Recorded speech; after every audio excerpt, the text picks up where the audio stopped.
AITA for forcing my fiance into cutting off his late wife's family. I, 25F, am getting married to my fiance, 29M in May. When we first got together he told me that he was married from 20 to 22 years old to his high school sweetheart. We met when he was 25, but she died of sepsis from a botched surgery. He didn't cope well and stayed in contact with her family, namely father and two sisters 19 and 24. It was a soft spot for me for a while at the beginning because there was so much history they had that we would not have, and it was tough knowing that she was all around him. I never told him and decided to work through it on my own, especially with the fact that he would often spend time with her family during our relationship. Her birthday, their anniversary, and anniversary of her death, he'd spend the day with her family. It was uncomfortable at first knowing the man I loved was reminiscing about love he had with someone else, but I kept trying to see it from his perspective, and the last couple years, I am completely secure in our relationship and it doesn't bother me much anymore. Well, he proposed this time last year and I was over the moon. I love this man with all my heart, but I recently learned that he never told them that we got engaged. I've been trying local coffee shops the past few months rather than my usual run and tried a new one. His LW's, editor's note, late wife's sister, worked there, and other than being awkward, she did a double take of my engagement ring and looked really unhappy. I didn't mention it and left. My fiancé told me that she kept messaging him on social media about it and I wasn't happy that he kept it a secret. He apologized and was very depleted by it all. He said that he didn't want to hide me, but he didn't want to hurt them either, and that both of us were a huge part of his life. I understood that and let him off the hook slightly, just told him to be upfront with them from now on. That was that. At least I thought so. A week ago, on Sunday, I got a message from the 24-year-old asking if I was happy with myself, that I would never replace his late wife and that if she was still alive he'd choose her over me every time. She even said that he only kept me around for me money and something to stick his D in. I ignored it, but I can't say that it didn't affect me. When you're in my position, all these points are ones you have to work through and it's not easy to get over those insecurities. It feels like a knock in the teeth when they're used against you. I mentioned it to him and he comforted me and reassured me. He said he'd set boundaries with her and I'd never have to hear from her again. Fine by me. That was until I found my car with W and a grave robber smeared in red paint. I had saved for this car for a year and it was expensive, very expensive. The tires were slashed and the windows cracked. I asked the store a few doors down for their CCTV camera footage of that night, but it was blurry and didn't catch much. It did manage to catch half a license plate though and the color and make of a car. It was his late wife's youngest sister's car. I told him I was filing a police report and he asked me to hold off until he talked to them first. I told him no, but I would if they paid for the damages and apologized to my face. He set up the meeting for last night and it didn't go well to say the least. Everyone was shouting. The sisters told me they, yes both of them, had nothing to be sorry for and that I should leave their family alone, including my fiancé and their family. He told them that it wasn't fair to him to be lonely forever and that he'd hoped they'd be supportive of him finding love again. They told him he was betraying LW and that he never loved her if he'd marry someone else. They didn't have a problem with him having a new GF because he'd realize she was the only one for him and get tired of me. Now that hadn't happened, they were putting their foot down. The youngest told him to tell me that they were right and that he'd never love anyone like LW. My fiancé broke down at the table. I picked him up and made us leave. I told them I'd be filing a report and suing for damages, and the next time they saw us would be in court. When we got back and calmed down I gave him an ultimatum. Either he cuts contact or we call off the wedding and go our separate ways. I wasn't going to live my life with this harassment and someday subject my children to their bullying. He said they would never bully a child, but I shot him down and said he didn't expect any of this either. He called their father, who was fairly chill about it all but still defending his daughters. They say I shouldn't control him and that I'm horrible for cutting them off. I don't know what to do. I can't live like this and I don't think I should have to just because we're getting married. Relevant comments. Is the ring he gave you the same one he gave her? OP. No, the ring is actually my late grandmother's engagement ring. He asked my father if he could give it to me when he asked for his blessing. As gross as it sounds, I think that the grave robber bit was about me stealing him from her grave. At least that's all I can get from it. Comment. Wouldn't be surprised if the 24-year-old is hoping to get with him. OP. A few people are saying this and I'm so creeped out. They play D&D together once a week and now I'm panicking. Comment. Did they continue to play after she sent that message to you? OP. No, he didn't attend this week's session to my knowledge. I just meant plays, as they're in the same campaign with 3 other people. I don't know what goes on there and after what people are saying I don't think I want to. Comment. Why do you even want to be with him when there's drama? OP. I see what everyone is saying but it's not easy to turn off love for someone. I'm seeing it now. Obviously, I don't want to be harassed and my things ruined. I would prefer all this to be cordial but that's not the world I live in. If it were easy to flip the switch, I would have started packing on Sunday when I got the message. And he would have flipped the switch at his LW's funeral. I may have been too patient until now, but that doesn't mean I'm weak.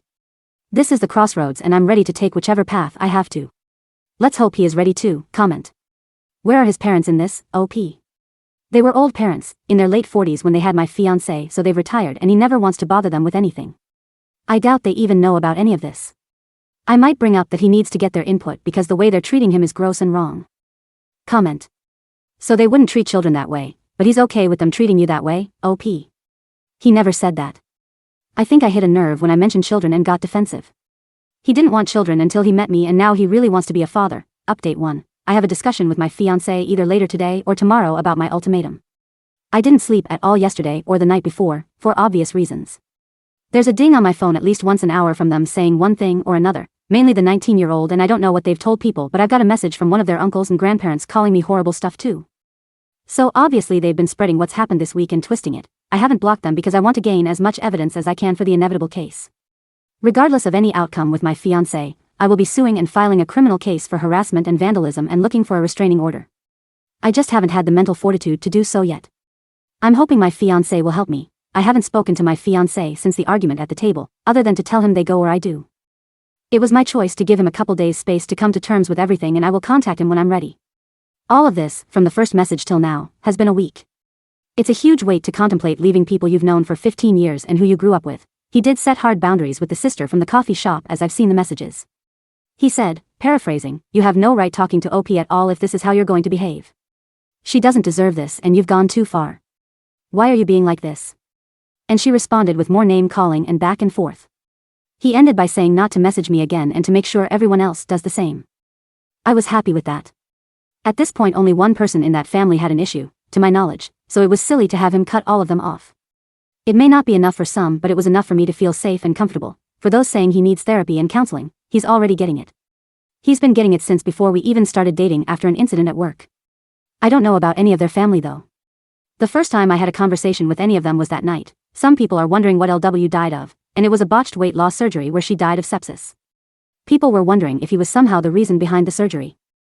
Hence the family's insane reaction, but he was not in the slightest.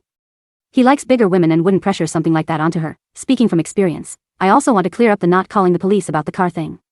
It was entirely my idea to not file charges in exchange for a face-to-face apology and damage payment. He only wanted me to wait so that he could talk to her to see if she regretted it and then have her father pay the damages. At the time, we thought it was just the 19-year-old that smashed up my car, not both daughters. Neither of us wanted to ruin her life. When I found out it was both of them, it was full steam ahead. Edit. I chose for him to take this space apart. It's not him being indecisive. I said to take time and that I'd reach out so that his decision is thought out. It's for me. I don't want to be chosen only to be 3 kids down the line and stuck in a resentment-filled marriage. It's for me. Please understand that. Relevant comments. Move away, OP. That's a subject I will be broaching in our discussion. Moving house, definitely, and moving away potentially, comment. Where's their dad and what is he saying, OP? I haven't heard from him, but I did hear the conversation between my fiancé and him after the ultimatum. He didn't call me names or anything but just tried to get my fiancé to make me drop the charges because he knows them, and this would derail their lives. Especially the 19 years old who is in college.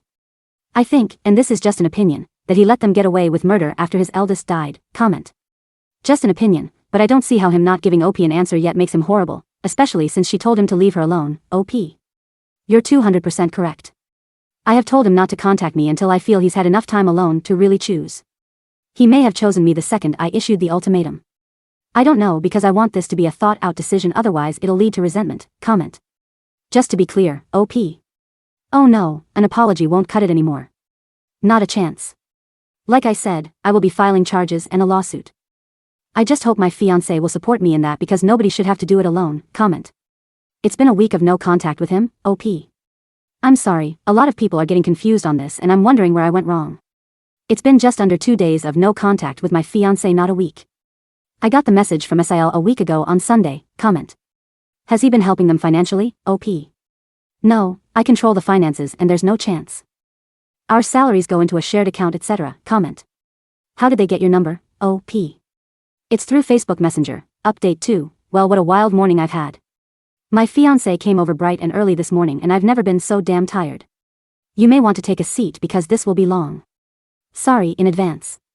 First of all, I want to set the record straight here. A lot of people are coming for my fiancé over not cutting them off from the get-go, which I don't think is fair. He's a very mild-mannered, calm and calculating person, and that's who I always knew he was. Nothing has changed. If he had been Rocky Balboa and flipped the cafe table shouting obscenities, he would not have been the man I fell in love with. He did exactly what I expected him to do and exactly what I was comfortable with. You may be attracted to other things in men and expect other things, and that's awesome, but not me. I texted him saying I thought it was time to discuss this, and he was back at home not a half hour later. He'd been staying with a friend the couple nights we had no contact. We sat on our bed to talk because my back is sore from all the packing and I wasn't gonna force myself to sit at the table. Before we even got to talking, he asked if we could cuddle for a minute. It definitely took some of the weight off and we were able to talk like a couple and not awkward strangers because, regardless of some people's beliefs, we do love each other, and it took me a very long time to feel confident in that fact. Before anyone calls me a doormat again, no, I was still sure I would stick to my ultimatum. The first thing I asked was if he felt he had enough time to make his decision, and he said he didn't need time. He was very shocked and bewildered at how so much could change in just a week and how everything he knew was shaken up that he couldn't think and went numb. He did apologize that he didn't take a more defensive stance at the cafe and he doesn't want to make excuses for it. An explanation was that he genuinely didn't expect such a vitriolic response. He hid the engagement because he knew they weren't over LW's death and would be upset at the news. It wasn't like I would feel upset by them not knowing, which I wasn't really. He's known these girls since before they were in double digits and he would never have thought them capable of it. It came so far out of left field that he froze. I asked him if there was any possibility that either of them had a thing for him and he looked very confused and disturbed. I said how I've had people tell me it's not uncommon for siblings to do this after loss, and he thought about it. Turns out you were right. He said the 24 years old, about 8 months after LW's death, made a move and tried to kiss him. He immediately left and told her mother about it. Mother and father are divorced now but weren't then. She was a minor at the time and messaged him saying she would be 18 soon, so it wasn't a big deal. Her mother made her see the school counselor and didn't allow her to be alone with him for a while. It was years ago, so he'd forgotten it even happened. He said he was sure that wasn't the case now because it had been so long, but I'm not so convinced. Not that it matters anymore. He opened up his Facebook and gave it to me to read. 24 years old had been messaging him, which he ignored. She ranged from telling him off to crying and saying how betrayed the family was to trying to manipulate him against me. He said he was sure that he needed to put them behind him, and had been thinking it on and off since he proposed, but couldn't bring himself to do it. After this week, the fire was lit and he knew what he had to do. It was all just abstract until suddenly it was very real. He asked me how I'd been coping and I told him. I felt like I'd done everything right, but somehow things turned out worse than if I'd been the jealous type and stopped their contact at the beginning. I tried to be understanding and put in so much effort to be secure in myself and our relationship, only for everything I worked on to be thrown in my face like I was a mistress that was cheating with him. He didn't blink the entire time and just listened. He said he should have been more observant and realized I was struggling with this so that he could help me, but I've always been the strong one, so he neglected to, and he'll do better. As I've said in a few comments now, his parents had him in their late 40s and are retired. He hates to involve them in negativity, but I was stunned when he said he's been talking to them about this since the first Facebook message. They were very understanding, but his father took a tough love approach. He said the best quote I think I've ever heard. "Get your act together before the jig is up." They offered to come stay for a while and help us move. I don't think that's necessary, but I really appreciate the thought. On the subject of moving, I made it clear that I would not be living in this house any longer than I had to, and he completely agreed. His parents offered to find us a place in their state if we wanted to have more of a support network, and I'm honestly considering it after all this. They're only a state away from my own family, so we'd be a lot better off. His job is remote and I should be able to find work there easily enough. I've been in contact with a friend who's a mechanic and they've quoted me between 1-2K for the damages, but that's an at-cost estimate as a discount. A few people have said to get a real statement and to shop around. The real cost is between 4-5K, and that's just for the noticeable damage. My friend thinks they've done something to the engine, so thank God I couldn't drive it anywhere. He thinks I may be entitled to a replacement car altogether. If so, I will be sure to sue for it, and that's not going to be cheap. After all the emotional things were discussed, he mentioned when would I be comfortable enough to go to the police. I made clear he was okay with that, or I'd go on my own. He said, the surest I've ever seen him, that this is what needed to be done and he wasn't going to let them continue. He'd done enough to try and shield them, but he wasn't going to let it come at my expense. I'm currently in the bath frothing in bath bombs, but we'll be going to the station as soon as I'm done. He's downstairs right now printing out the new quotes from the mechanics and the messages 24-year-old sent him over the past couple days so we can go prepared. People have said that nothing will come of it, and you may be right. But I have to try. Hoping my local police don't have anything better to do. It's a small town. To finish, I made a point of asking again if he would cut them off or I had to go. He didn't miss a beat and said that they're no longer going to be a part of his life, even if I decided to leave. He did ask for one last meeting to say goodbye to her parents and to put a close on that part of his life, and to explain to the girls that this is not my fault but his decision after seeing how cruel they were capable of being. After that, we would block them on everything and move forward. I was completely fine with that, so there we have it. Writing all this out and being able to talk to people about everything has been both helpful and a good distraction from the dumpster fire that was my life, and everything worked out as well as I could have hoped. We'll see how his meeting goes with them. I'm sure they won't be very happy about it, but that's not my problem.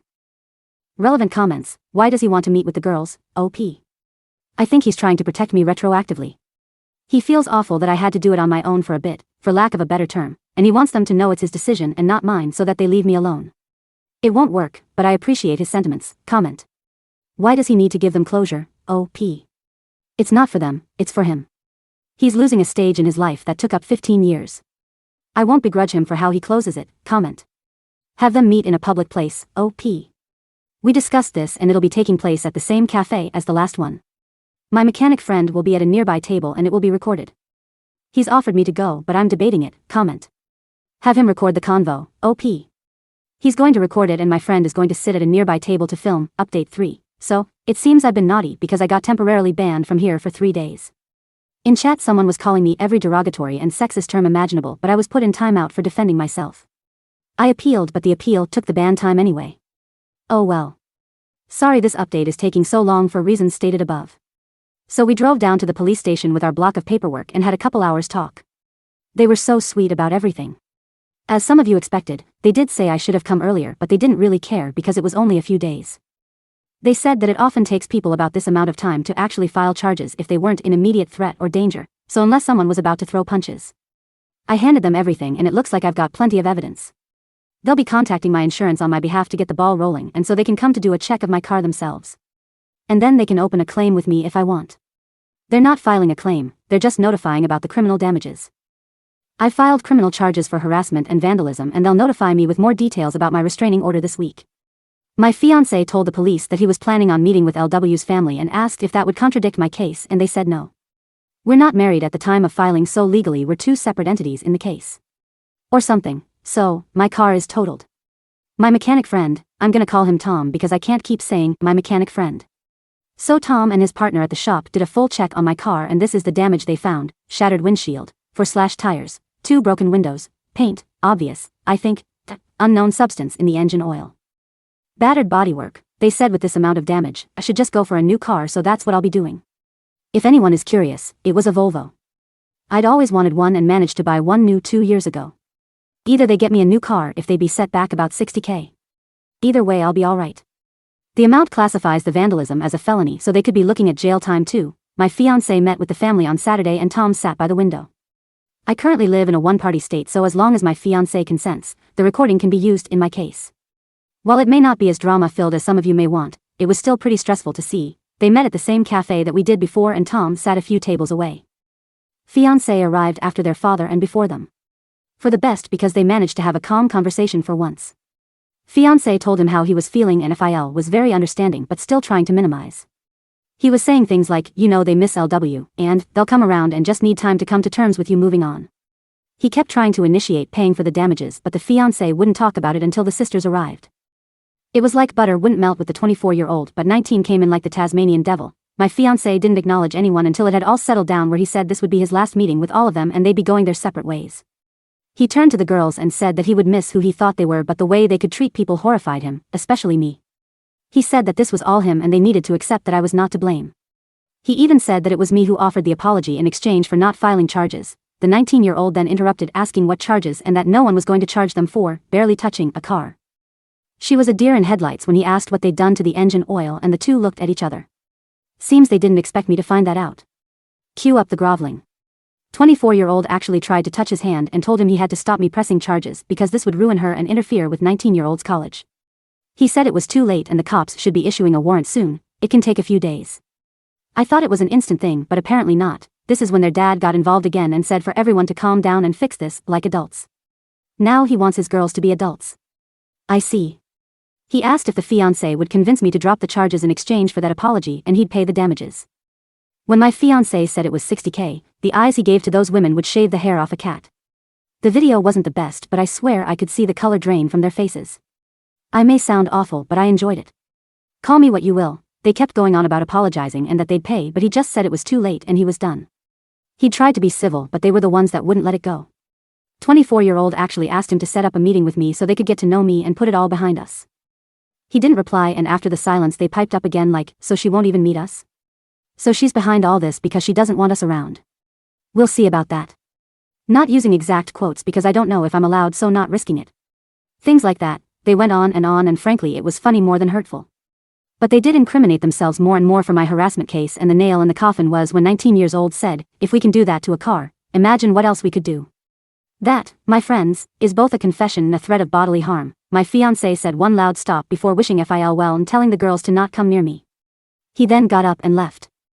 That's where the recording ends because we wouldn't be able to use anything afterwards anyway. As for moving, we're pretty much all packed up and have a truck coming on Friday. We'll be staying with his parents until we find a place. We're looking at buying this time but might get an RV in the meantime so we're not all stepping on each other. I doubt his parents would mind at all, but this is the last update for a while, I think. I have a wedding to finish, a venue to change, new invites etc. and less than 2 months to do it. Send help. But thank you all for being ears and helping me get through this. If only to distract me from ruminating and digging a huge mental hole. Relevant comment. Where is their mom in all of this? OP. I've never met her. I think she moved after the divorce, but that's about it. Comment. You're just posting this for karma / this is fake / in what way are you the a-hole? 1. Why is karma important? I literally joined Reddit 2 weeks ago. 2. On subs like these, ultimatums are a no-go. Per the TikTok videos that brought me here. I thought I had extenuating circumstances, but because I'm so involved I couldn't see it for what it was. Thankfully, I did. People are hurting when they come here. If you would do this for karma or whatever, that's on you. Update 3. So, first off, we've moved away. We're only a couple towns over from my husband's parents, legally, but we kinda just live in their backyard. And my own are the next state over. Hallelujah. It's been really great living in our new RV, and we've been able to take small trips now and then too, which has been great for a breather. Took a chunk out of our house savings, but we're not too worried about it. Looking for a house has been fun too. I can't speak to what might have happened, but by a stroke of luck, the Warrens came through the day before our moving day and the sisters spent the whole move in police custody. I'm sure it was not as formal as cuffs and interview rooms, but I like to imagine it that way. So we didn't have to deal with any drama that for sure would have happened otherwise. As I said before, we didn't block them because we wanted to keep the line open for more evidence, and boy was that a good idea. 19-year-old has only now stopped sending me messages. Started off pleading and hoping for a meet-up, then went on to calling me names and such for trying to ruin her life, but the past few weeks have been pure rage, which has been draining if entertaining. She says she'll find me and I'd better watch my back, blah blah blah. My printer has been working overtime, as you can imagine. So many receipts to give my lawyer. 24-year-old is still working on my husband, but it reached a head a few days before the wedding. We should have changed the dates, but it just wasn't feasible. We had family from all over that had taken time off work, and we really wanted everyone there after all that happened. She tried to call my husband over a dozen times and actually left 2 voicemails. She was crying and hyperventilating, saying how she didn't want to lose him. For those of you who said she still had a thing for him, ding dong. My husband listened to the voicemails with me and she just rambled. It was actually quite sad. She said that she always thought they would be together because they'd been through so much together and it felt right. She blamed him for leading her on and making her fall for him only to choose someone else that he hardly knew. She even said she felt replaced, which made me uncomfortable. All of this all the while degrading him for betraying his LW by moving on at all. I genuinely do not understand her logic. As for my car, we found out what the unknown substance was. It was antifreeze. The entire engine was written off and, with everything else, my insurance launched a case against them for the cost of a new car. I was expecting $60K or so, but Tom, my mechanic friend, said to ask for more based on current market value and such. They came back with a new offer of $75K. It took over a month for the money to hit my account, but I got it. As for the case, I'm no longer going after them for the repayment, my insurance is, so that's one less thing I have to worry about. As far as I know, their father is paying for their legal fees, but I doubt he'll pay back the insurance company for them. There is still a case against them for harassment and threatening behavior, and I'm suing for the money it took to move away and emotional distress. My lawyer says they'll be liable and it's looking like they want to settle. I don't feel great about going for emotional distress, but after everything they have done, it sure was emotionally distressing. The courts are moving slowly, so I don't have anything new on the criminal case yet. Other than that they are going to plead guilty. Shouldn't be long now, and it's looking like they're getting probation and mandatory anger management. Not a stint in jail, but oh well. At least they'll both have a record. My husband has been down for a while since we left, but he hasn't wavered in supporting me. He's getting back to his old self now that he's settling in at work here, and he's enjoying being closer to his parents.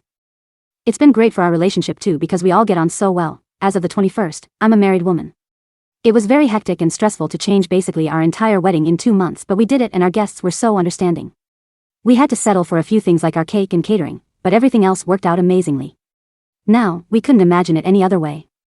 It happened as it was supposed to. All in all, things are going well and thanks to everyone who got invested.